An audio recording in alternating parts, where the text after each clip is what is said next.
Well, good morning. I'm Mike, this is Glenda. Hi. And we're Herons on the Fly. And we're in our Tiffin motorhome heading down the road, and we're headed towards Raton Pass. And we're going to stay there overnight, and then we're going to go from there up to Loveland, Colorado on the Front Range. It's a beautiful day, there's hardly any wind, and what do you think, Glenda? It's a good day to travel. It's a great day to travel, and you know, a lot of the ladies that we talk to, they say, oh, they'd never drive, and it's too difficult to do, and they'd be scared to death, and so on, and you know what, I get that. However, Glenda's 5'0", and she's 67 years old. I guess I shouldn't have told that. But as you can see, she's just riding along like there's nothing to it, and we're 62 feet long front to back. So you can do this. You just got to practice a little bit, find a big parking lot, practice driving your RV around, and get used to the brakes and the steering, and hey, take it out on the road. It's a lot of fun, and it makes it easier because when one person drives all the time, fatigue becomes a thing. So you really need to consider that. So, or if there's an emergency. If there's an emergency, that's another thing. Somebody gets sick, you need to be able to move your vehicle. Everybody that's in this thing really needs to drive it.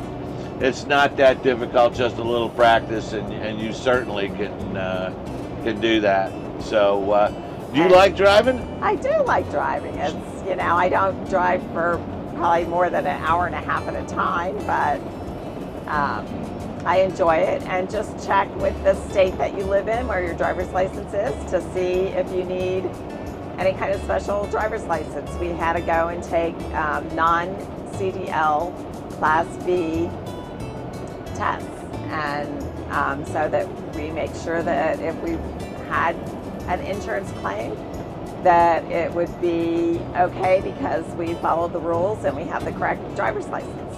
Yeah, that's a big thing. You need to know how long you can be, right? And you need to know if you need a special license. Texas is 65 feet, and you need a Class B non-CDL license.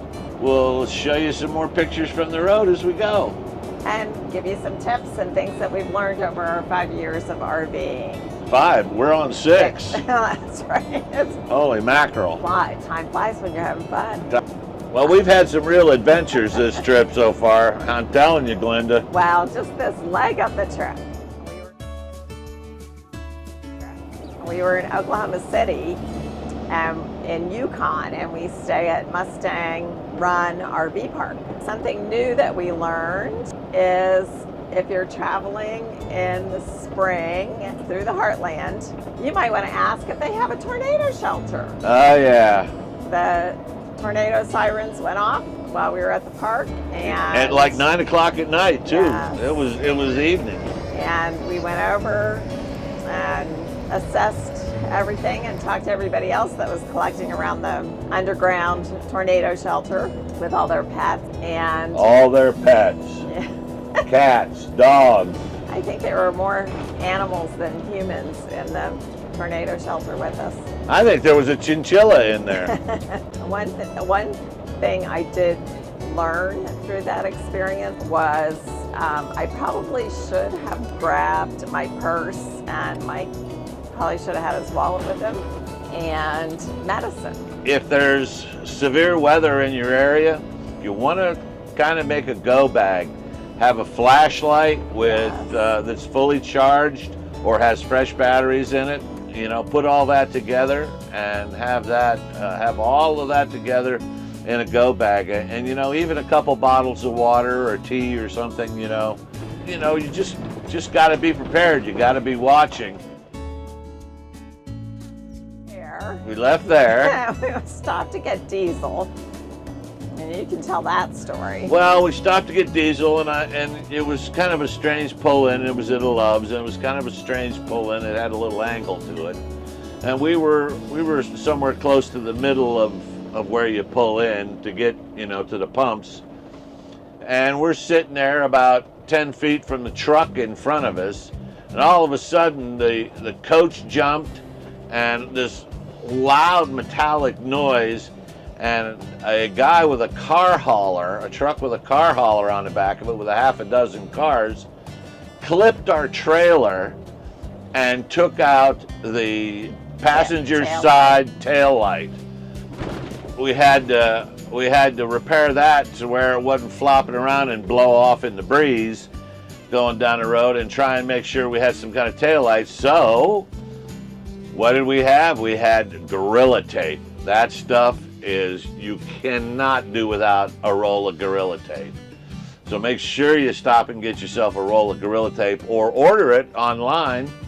And we'll put a link somewhere underneath all of this so that you can order some Gorilla Tape. Gorilla Tape, Gorilla Glue, those two things you gotta have.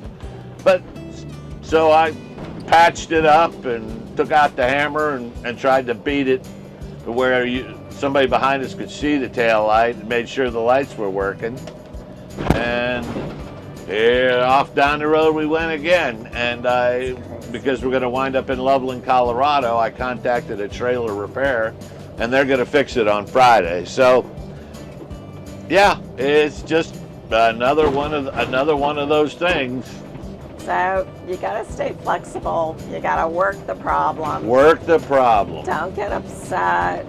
Just work the problem, and know that stuff like this is always going to happen.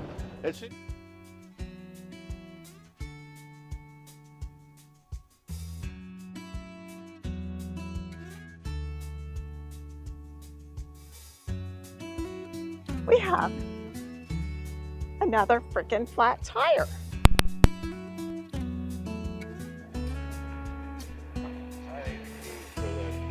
The bag.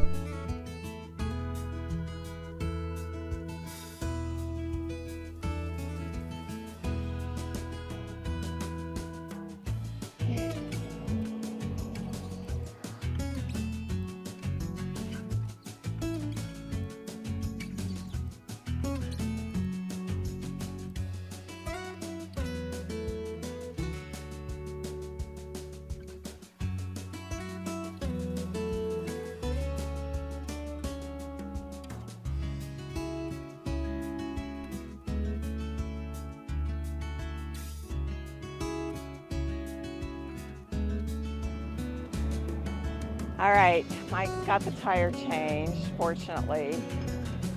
He just checked on the TPMS system, and it's only 49.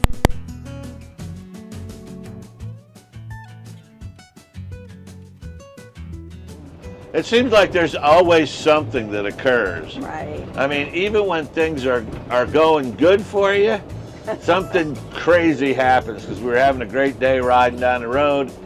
You just never know. And like I always say, and Glenda just said, work the problem, and you can do a lot of this stuff yourself. You don't have to have somebody come out and fix it and hold you up. You gotta be able to do some of this work yourself, and work the problem, and just try and get yourself back on the road. And if you can't, well, most of the love stations have a repair place there, and you can go into the repair place, pull over, and go into the repair place after you fuel, and see if they can help you out if you can't do what you need to do. So yeah, that's just another one of those things on the road. Anything to add, Glenda?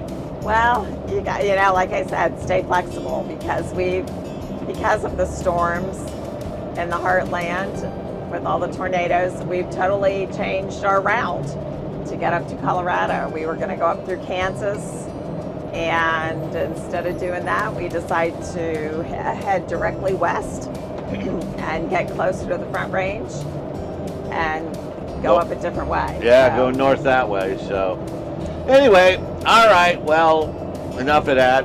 And we'll be back with you on the road shortly.